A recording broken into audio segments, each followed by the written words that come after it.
Shalom, salam jumpa dalam renungan harian kita, Kamis 5 Mei 2022. Saudara-saudariku yang terkasih dalam nama Tuhan kita, Yesus Kristus. Dalam bacaan hari ini, bacaan pertama mengisahkan panggilan seorang sida-sida untuk mau menjadi murid Yesus lewat baptisan. Maka ada dialog yang sangat indah dalam hal itu. Bagaimana dia mengungkapkan kerinduannya untuk memperoleh baptisan dari Filipus. Tetapi pertanyaan Filipus yang mendasar adalah, apakah engkau sudah percaya?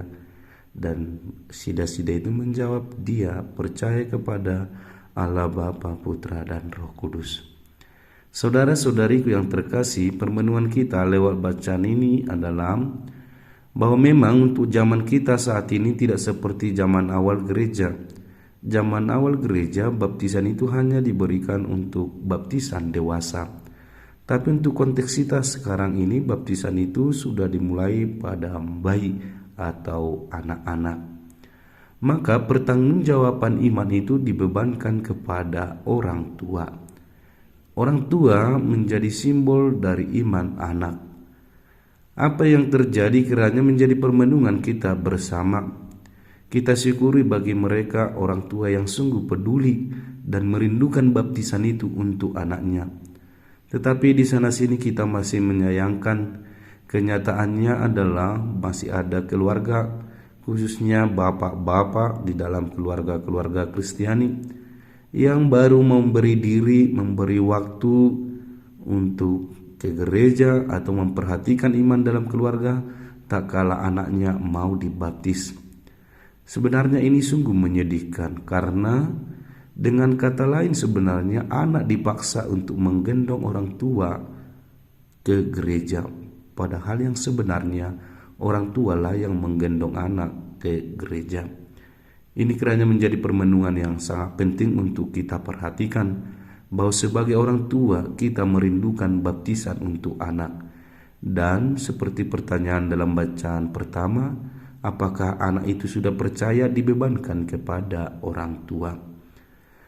Saudara-saudariku yang terkasih, dalam bacaan Injil hari ini kita disuguhkan lagi bagaimana Yesus yang sudah mempersembahkan dirinya menjadi kurban keselamatan bagi kita.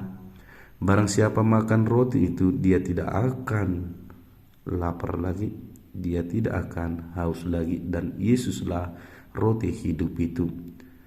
Apa itu roti hidup? Yakni terungkap sempurna dalam perayaan Ekaristi.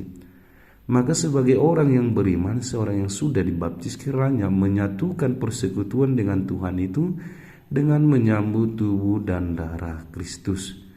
Orang beriman harusnya rindu untuk bersatu dengan Tuhan, sebab dalam kesatuan itu melewat menyambut tubuh dan darah Kristus, kita menjaga keselamatan bagi kita bersama. Kalau boleh dikritisi, kalau boleh diberi catatan, masih memprihatinkan khususnya di daerah kita, bahwa Ekaristi itu belum sesuatu yang kita rindukan. Sesuatu itu belum kita sebut sebagai kewajiban bagi kita.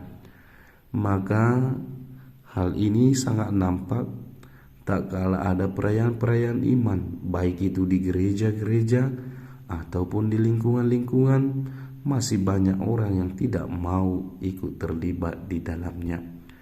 Padahal sejak dari awal bahwa kurban itu adalah kurban keselamatan bagi kita.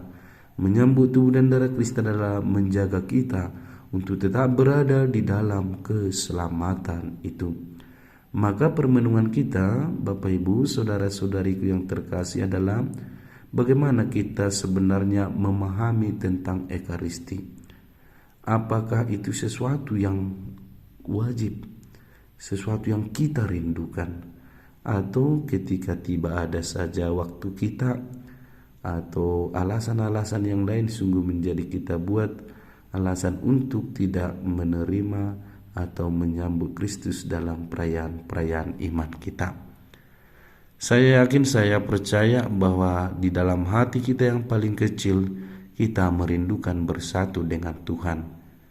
Jangan sampai kita setelah sudah sakit-sakitan, sudah menjadi tua, baru kita merindukan bersatu dengan Kristus. Bukan untuk mengatakan sudah terlambat, tetapi banyak hal yang harus kita perbaharui jadinya. Maka membiasakan diri bersatu dengan Kristus, sekali lagi itu akan menjadi jaminan bagi kita untuk memperoleh keselamatan itu. Semoga perayaan-perayaan iman kita semakin banyak orang yang terlibat di dalamnya. Shalom, Tuhan memberkati. Amin.